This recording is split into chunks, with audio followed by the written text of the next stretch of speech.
Tonight on NewsWatch, a shutdown showdown. A look at the budget battle in Washington. Plus, the fight to feed children, how the civil war in Syria is leaving some without enough food. And Texas Senator Ted Cruz talks about his rise in the Republican Party and what started his passion for politics. All this and more tonight on NewsWatch. Congress has 6 days to pass a spending bill to keep the government open for business. Good evening. I'm Mark Martin. If no measure passes, Washington faces a potential shutdown. On top of the budget showdown, the government reaches its borrowing limit next month. In tonight's top story, George Thomas reports on the looming financial battles and future of Obamacare. Ted Cruz took to the Senate floor at 2:41 p.m. on Tuesday with these opening lines. Madam President, I rise today in opposition to Obamacare. For 21 hours, 19 seconds, with no food or bathroom breaks, most Americans could not give a flying flip about a bunch of politicians in Washington. The Republican from Texas stood and talked, trying to convince his fellow Senate colleagues to block any funding for Obamacare. All across this country, Americans are suffering because of Obamacare.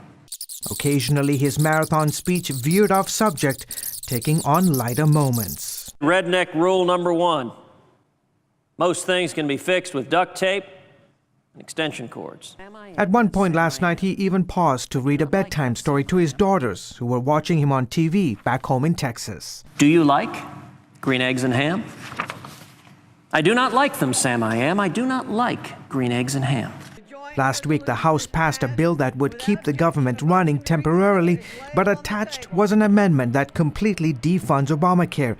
Cruz wanted his Senate colleagues to pass the bill, but his talkathon isn't likely to stop Senate lawmakers from sending a spending bill back to the House with Obamacare funding back in. Then it'll be up to the House to vote on it. Bottom line, if Congress does not pass a funding bill before the end of the month, the government could face a shutdown next week, something a majority of Americans strongly oppose.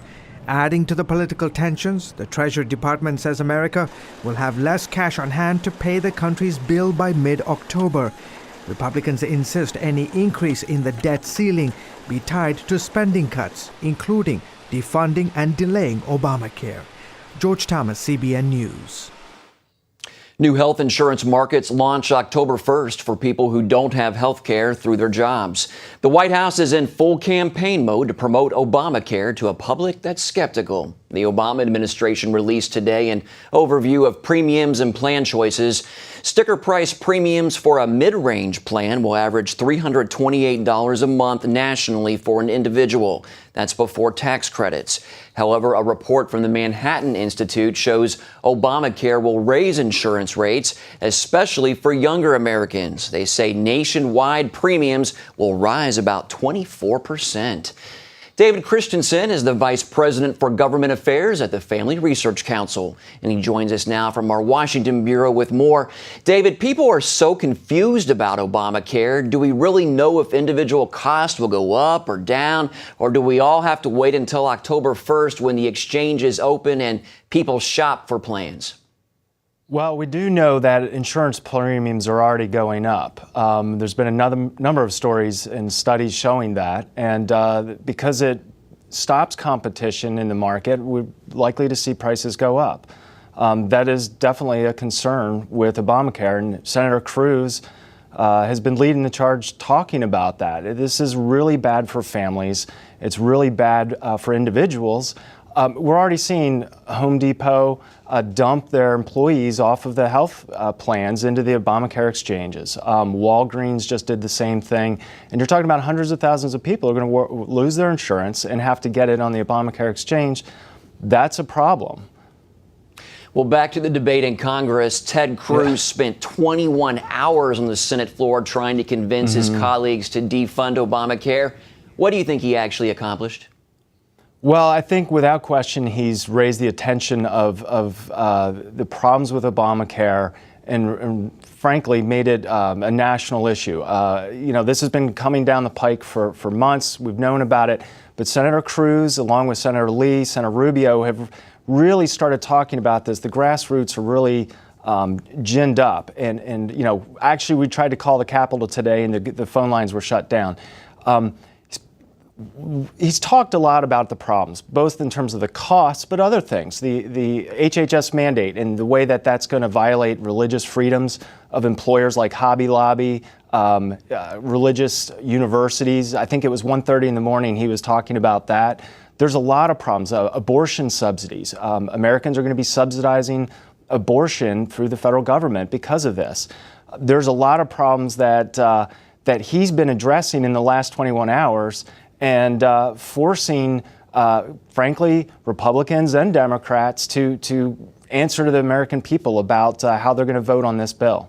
Well, quickly, David, do you think the House will cave and vote to put Obamacare back in the spending bill in order to avoid a government shutdown? Well, unfortunately, we'll see how the votes play out this week by Friday and actually into Saturday. It looks like the Senate may have the votes to take out the defunding provision the House had already put in.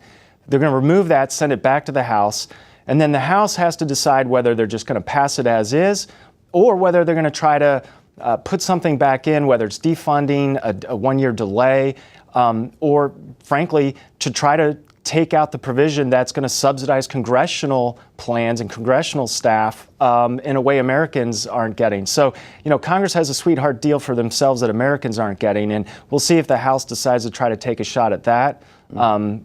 Like I said, you've got conscience and religious freedom issues and abortion subsidies. So I know a number of members in the House are ginned up.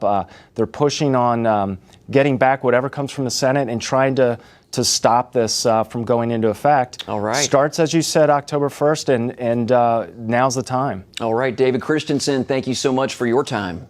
Thanks. Hey, I appreciate it. Forensic teams are going through the rubble of Westgate Mall in Kenya looking for bodies. Meanwhile, authorities are finding out more details about how the attack was carried out. Going through security footage, they've learned the terrorist operated a store inside the mall for 3 months. There, they were able to study the mall layout and possibly stash weapons. Al-Shabaab says foreigners were a legitimate target of the attack. Witness accounts confirm the gunmen were making sure Muslims could escape. People were being asked if they were Muslims and others given the choice to convert or die. Is this your woman? I said, yes, she is. He said, ask her to cover up. And then he pointed the gun and said, leave. Reports of Americans and British among the terrorists have not been confirmed. United Nations weapons inspectors are back in Syria tonight. They're looking for more proof chemical weapons were used in the civil war there. Inspectors have already determined such weapons were used during an August attack. They're now trying to determine if any toxic agents were deployed during fighting back in March. Well into its third year, the Syrian civil war is plunging its people into poverty. And while the average income is decreasing, the cost of food has soared. And as Caitlin Burke reports, millions are at risk of malnutrition.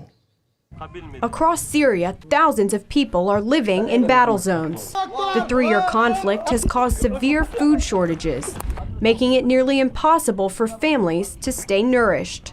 Struggling to survive, they're dependent on whatever the rebels can set aside for them. What do you want us to do when the children need milk, clothes, and food? Here we have no electricity, no water or anything, and we're not getting any help. U.S.-based aid group Save the Children says 1 in 20 children living in areas around Damascus is severely malnourished.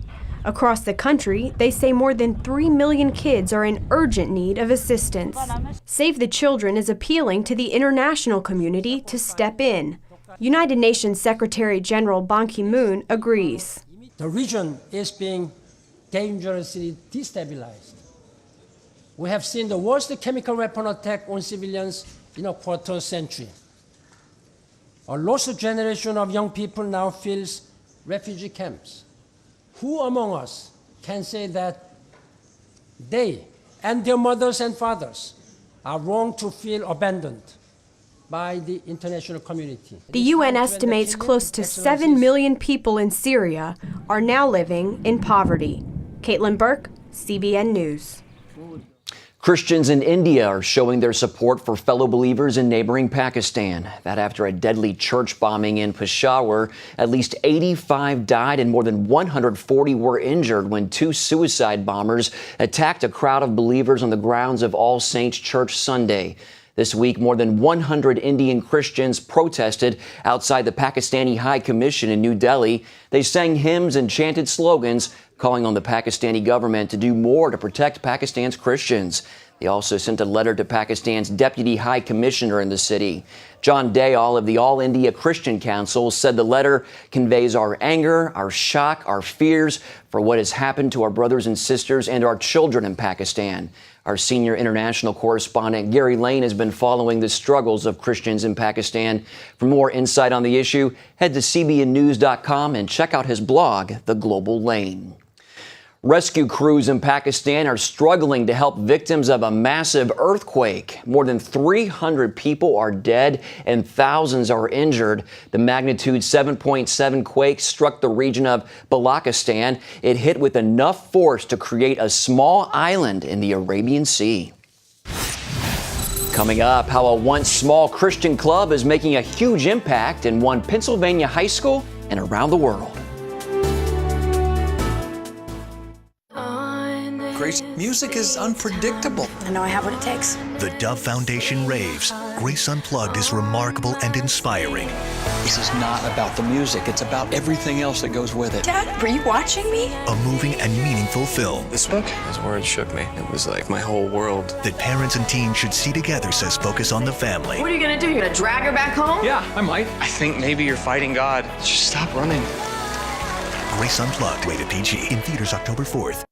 If you're living with diabetes and have Medicare or private insurance, here is some great news. Call United States Medical Supply today, and we'll send you the smallest glucose meter in the world, absolutely free. It only takes a speck of blood, and it gives me my results in 5 seconds. And there's no coding for easier, more accurate results. Don't let diabetes get in the way of living. Give us a call today at United States Medical Supply and get the smallest meter in the world for free.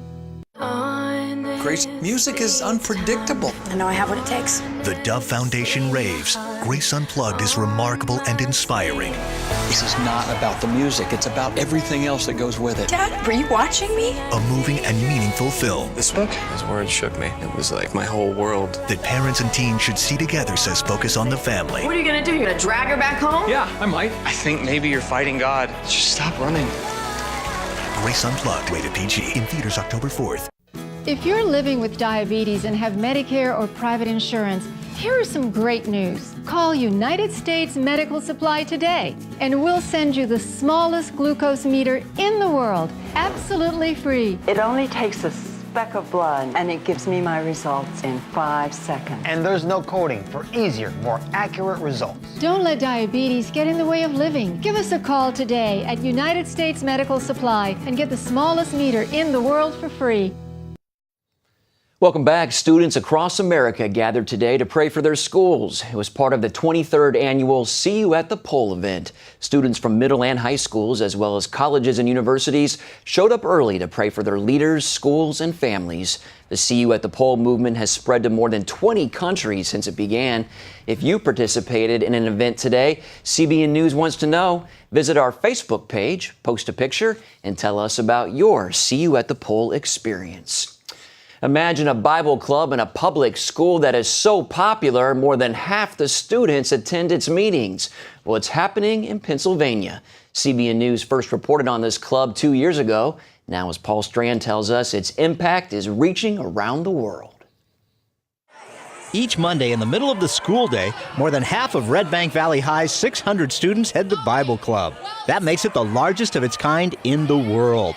They put on an annual open house here in New Bethlehem, Pennsylvania, that showcases their wild skits, zany antics, and boisterous worship. It's attracted up to 1,000 people at once. These students carry their Bibles in the hallways, openly share the gospel, and now they're inspiring kids around the country and beyond. CBN News first covered Red Bank's club 2 years ago after a viewer sent an email about its success. You made that video clip and everything, and we've got all kinds of responses from that. Bible Club President Doug Gundlach says it kicked off a cavalcade of inquiries and invitations. That has sparked interest all over the world, really. They even had to elect their own public relations officer to handle it all. A lot of things have happened. We've had a lot of outreach projects, as well as people contacting us to see how things are done. A major spark came from Maggie McCauley's testimony of being just 14 years old at a Bible Club meeting where she led some 4 dozen students to pray for salvation. Accepting Christ in front of all of their peers during the school day, that doesn't happen anywhere else. Today, Maggie says it may have been even more than 4 dozen. Like, I'm sitting there counting, I'm like, oh my gosh, I can't believe it, 48 kids. And there could have been more, but I had to quit counting so I could pray. Treasurer Elena Kunzelman believes their TV story led to a miracle connection. After we were on 700 Club last time, a club from California, Rosamond High School, they're a Bible club. They got in touch with us, said they saw our interview, which was really cool, I thought. I mean, they're the whole way across the country. Then the Rosamond students shared that they needed exactly 25 Bibles, and that's exactly what the Red Bank students prayed for. Not even a week later, someone dropped off 25 Bibles in our office, which was the exact number of Bibles that they needed. The donor had no idea he was fulfilling to a T the prayer for 25 Bibles. They were just laying around his office, he said.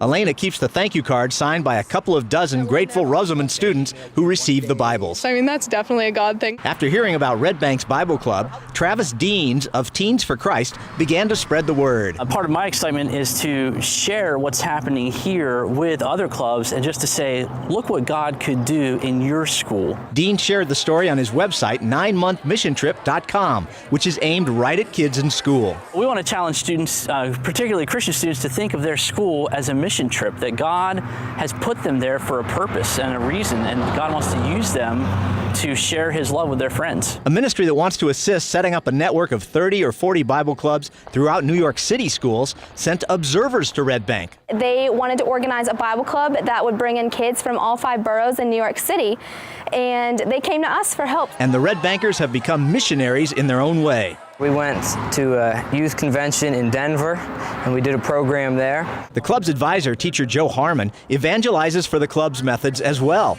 traveling to other Pennsylvania towns when asked. I asked Joe to come down to the youth group and speak to them, and some of our other youth leaders were there, and it just set the kids on fire. That's what these Red Bankers want to do everywhere, set students on fire for God and let them know it's completely constitutional to live out their faith anywhere. There's no law that says kids can't carry a Bible in school, read in school, pray in school. There's nothing like that. And Dean says kids have every reason to be proud of their God. I mean, let's face it, God is cool. I mean, God is awesome. Many Americans may think the Supreme Court threw prayer and the Bible out of public schools back in the 1960s. But as kids here are showing their nation, as long as you're a student, you can have as much prayer, Bible, and God in your school as you want. And it can be pretty cool. Paul Strand, CBN News, reporting from Red Bank Valley High School. That's right, God is cool. Well, up next, CBN News sits down with Ted Cruz to talk about how his faith plays into his politics. Hello? Is this thing on? Hey, kids, do you love games? And do you love discovering things? Well, do ya? Then you're gonna love this. It's the new free Superbook Kids Bible app. You can play games, watch videos, find answers to your questions, and a whole lot more. The new Superbook Kids Bible app. Free downloads available on iTunes and Google Play now. In 2008, my husband Gary departed for heaven. I was still grieving. And then to find out I had cancer, I began praying, God, how do I do this? Where do I do this? Cancer Treatment Centers of America was the place. Dr. Neelam outlined a plan that would take care of my mind and my body, and she prayed with me. For Bible-believing Christians, we're able to pray with them in a much deeper way as they begin to really rely upon their faith. At Cancer Treatment Centers of America, we believe in the power of faith and prayer as indispensable allies in the fight against complex and advanced stage cancer. I'm back in Telluride on the mountain skiing. I feel strong and healthy. Advanced medicine and technology. And I am a survivor. The warm embrace of the spirit and the power of prayer. These are happy tears. Please go to cancercenter.com/faith. Appointments available now. Cancer Treatment Centers of America. Care that never quits.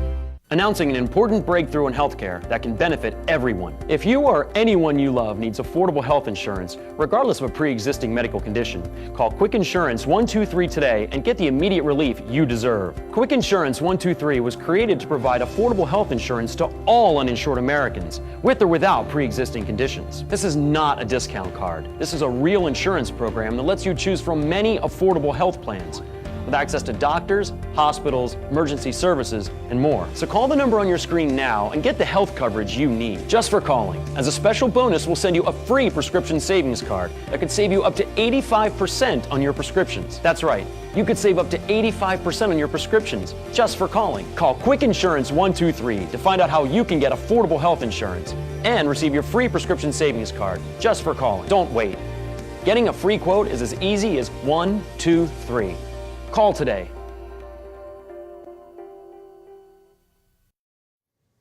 As we've seen in this fight to defund Obamacare, Senator Ted Cruz is making waves in Washington. So what makes this Lone Star lawmaker tick? For tonight's Focus Report, David Brody traveled to Cruz's Texas home to find out. I got some money. This is what truly drives Ted Cruz. Time at home with his wife and daughters in Houston, away from Washington's hustle and bustle. Diligence, working hard to accomplish a task. Proverbs 22:29 tells us. Family devotions take priority for the Cruz family, although Daddy faces pretty important work when Mr. Cruz goes to Washington. They will bear true faith and allegiance to the same. Since Ted Cruz descended on Washington, he's blazed a pretty remarkable path. First, thanks be to God. To him be the glory. Despite a resume that includes Harvard Law School, Cruz started as a political unknown, registering just 2% in the polls. Tea Party backing and a strong message, however, led to a primary win against the GOP lieutenant governor and powered him to the Senate. It really was breathtaking, and it was a testament to the grassroots. It was a testament to what we, the people, can do standing together. The Cruz family is used to overcoming long odds. His Cuban father arrived in the States at age 18, speaking no English, with only $100 to his name. He went from his first job as a dishwasher to regularly working 7 days a week, and eventually put himself through college. Now, after decades in business, his father travels as a Baptist pastor. My dad has been my hero my whole life. But what I've always found most extraordinary about his story is how commonplace it is. Cruz's career follows an upbringing filled with political discussion around the family table. He even memorized the U.S. Constitution as a super smart high schooler. I gave probably 80 speeches all over the state on free market economics and the Constitution. And it became really my passion. In college, Cruz began to connect the Constitution with his Christian faith. His mentor, Princeton professor and conservative Christian Robbie George, helped him embrace the concept of natural law. Life, liberty, and property, the fundamental natural rights of man, are given to every one of us by God. And the role of government fundamentally is to protect those rights. That philosophy became central to Cruz's political core. The left is using the courts of law to tear down our faith. Cruz, a Southern Baptist, doesn't shy away from talking about his faith. At the end of the day, faith is not organized religion. It's not going to a church. It is a personal relationship with Jesus Christ as your Lord and Savior. But he's determined not to use it as a weapon. I think anyone in politics, you've got a special obligation to avoid being a Pharisee, to avoid ostentatiously wrapping yourself in your faith. Conservatives applaud his approach. National Review ran the headline, "First Class Cruz, the next great conservative hope." Former Bush strategist Mark McKinnon has called him the Republican Barack Obama. Look, they're calling you a GOP rock star. What do you think? I try to pay very little attention to the media. It is, as you know, a fickle creature. For now, Cruz says he's focused on the job at hand, and that includes a new Republican Party. I think President Obama is the most radical president we've ever seen. But I think an awful lot of Republicans failed to stand for principle and contributed to getting us in this mess. You have a dolly bed. Let's go get your dolly bed, okay? Heidi Cruz knows her husband will stand for principle, and she learned something else about him during that uphill battle for the Senate. He only got better and better as things got tougher and tougher. And that gave voters and certainly us as his family just a lot of confidence that he's pretty good. A calm and a strength in the storm is what you're saying. Yeah. Interesting. Yeah. I'm not sure that assessment is always true around the dinner table. But it sure is true in national politics. David Brody, CBN News, in Houston, Texas. And for more of David's political coverage you won't see anywhere else, make sure you check out his weekly show and blog, The Brody File, and you can find that at our website, cbnnews.com. We'll be right back. Attention sleep apnea patients. Are you tired of the expense and hassle of getting your CPAP and BiPAP supplies? Are you fed up with dealing with ill-fitting, leaking, or worn-out masks and straps? Are you worried about the effects that unsanitary tubes, cushions, and filters have on your health?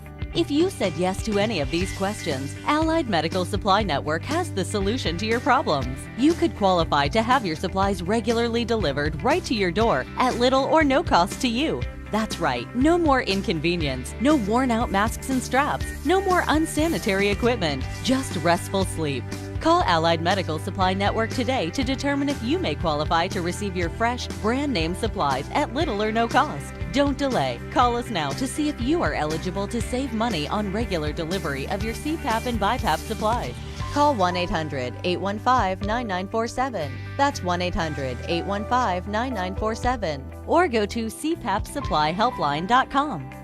Announcing an important breakthrough in healthcare that can benefit everyone. If you or anyone you love needs affordable health insurance, regardless of a pre-existing medical condition, call Quick Insurance 123 today and get the immediate relief you deserve. Quick Insurance 123 was created to provide affordable health insurance to all uninsured Americans, with or without pre-existing conditions. This is not a discount card. This is a real insurance program that lets you choose from many affordable health plans, with access to doctors, hospitals, emergency services, and more. So call the number on your screen now and get the health coverage you need just for calling. As a special bonus, we'll send you a free prescription savings card that could save you up to 85% on your prescriptions. That's right, you could save up to 85% on your prescriptions just for calling. Call Quick Insurance 123 to find out how you can get affordable health insurance and receive your free prescription savings card just for calling. Don't wait. Getting a free quote is as easy as 1, 2, 3. Call today.